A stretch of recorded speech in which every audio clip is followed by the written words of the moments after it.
Hi, I'm Chris Tebbetts. I'm the co-author of the middle school series with James Patterson and the Stranded series with Jeff Probst. I'm also the author of a novel for older readers, Me, Myself, and Him, a young adult novel.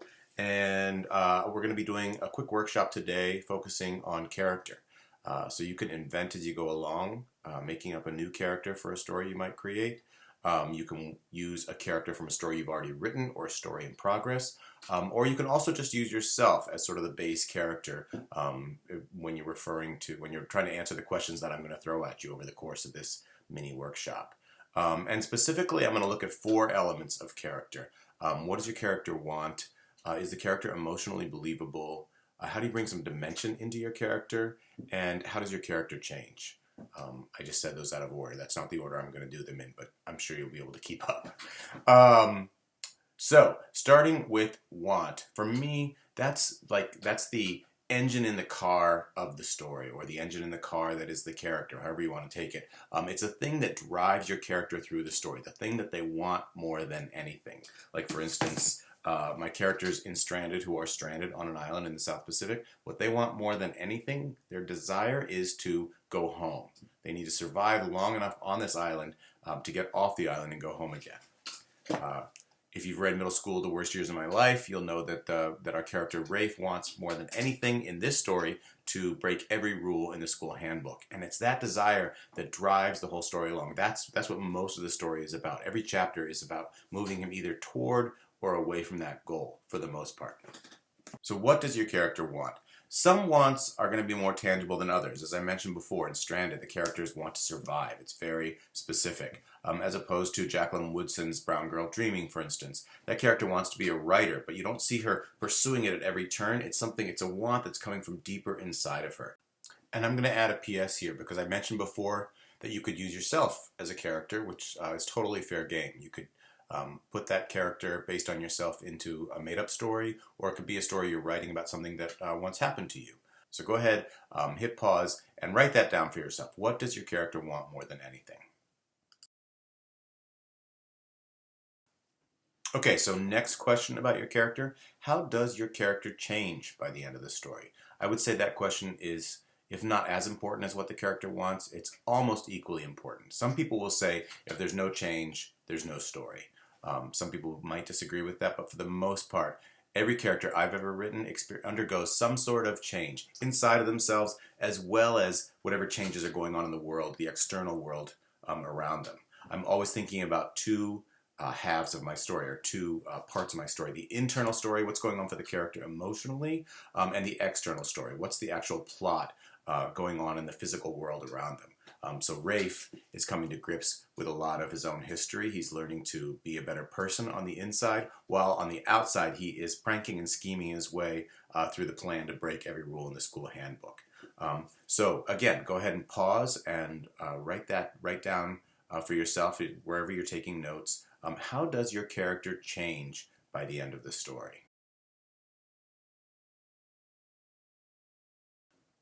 Element number 3, and these start to get a little bit more complicated as we go along, is emotional truth, emotional believability, which is to say, is your character a real human with real feelings? It doesn't matter how realistic or unrealistic the world around them is. Charlie and the Chocolate Factory is a very unrealistic book. It's a fantasy, but at the core of it, we have Charlie Bucket, who's experiencing it as you might, or as I might, with real feelings as he's going along. It's an emotionally believable journey in a completely made-up fantasy world.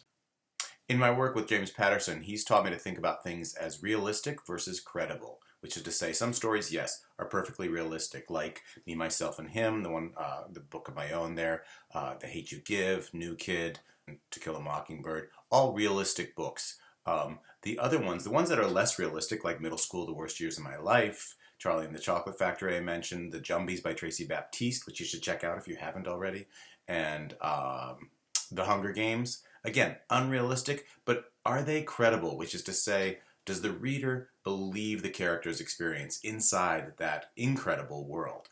I don't have a specific exercise for you to do with regard to that element, emotional truth.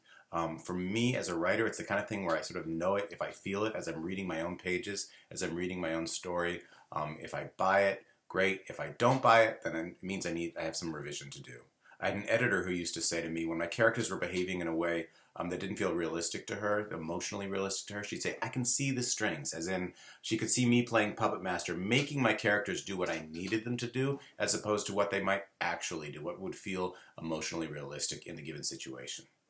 So, moving on to the last element, maybe the most complicated one, the most advanced one, giving your character a sense of dimension. And when I say a sense of dimension, I mean giving the reader a sense that the character has dimension, that there's, again, a fully fleshed out human being inside the story, moving through the story. And some of the ways, a couple of ways that I think about making my character more dimensional, more human, is to give them some kind of contradiction, some kind of internal conflict. So the exercise here is, one, come up with these conflicting characteristics for your character. What kind of internal conflict or contradiction can you identify? And then two, this is the hard part, can you write a scene where we see that conflict playing out in some way? So for instance, my character Carter in Stranded is on the one hand a very tough kid, and he wants to be right out front with the building of shelter and the looking for food and the exploring the island. He's very aggressive that way. He's stubborn. He's tough. On the other hand, he's also scared to death, even though he's trying not to show it. But this very tough kid is also scared to death. And so how might I write a scene that shows both of those things? Well, for instance, at one point in the story, he blows up. His emotions get the best of him, and he gets into a very aggressive fight with his siblings, and then runs off and cries in the woods, as somebody might do in that situation. Both of those things are playing out. That desire not to cry, not to show his weak side, makes him even tougher, and the two things come up against each other. So that's one example of a scene, that big fight where he runs away and breaks down. That's an example of how character contradiction might play out.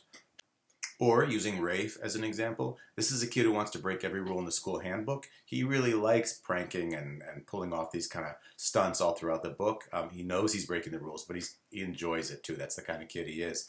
At the same time, he is very loyal to his mother. He loves his mother deeply, and he knows that she wouldn't like it if he was doing all of these things. So, for instance, I might write a scene for this story. I think we do have a scene in this story where he's lying to his mom about what he's doing. And even though he's looking forward and fully intending to pulling off the next prank that he has in mind, he also feels really guilty about it because he's telling his mom that he's not doing this kind of stuff. And again, that contradiction makes him more human, it makes him more interesting to the reader, and it makes him a better character. So I'll leave it at that. This video is about to come to an end, and you can use the time afterward to see if you can't come up with some contradictions for your character, and then even more difficult, see if you can't come up with a scene that illustrates the contradiction you're thinking about.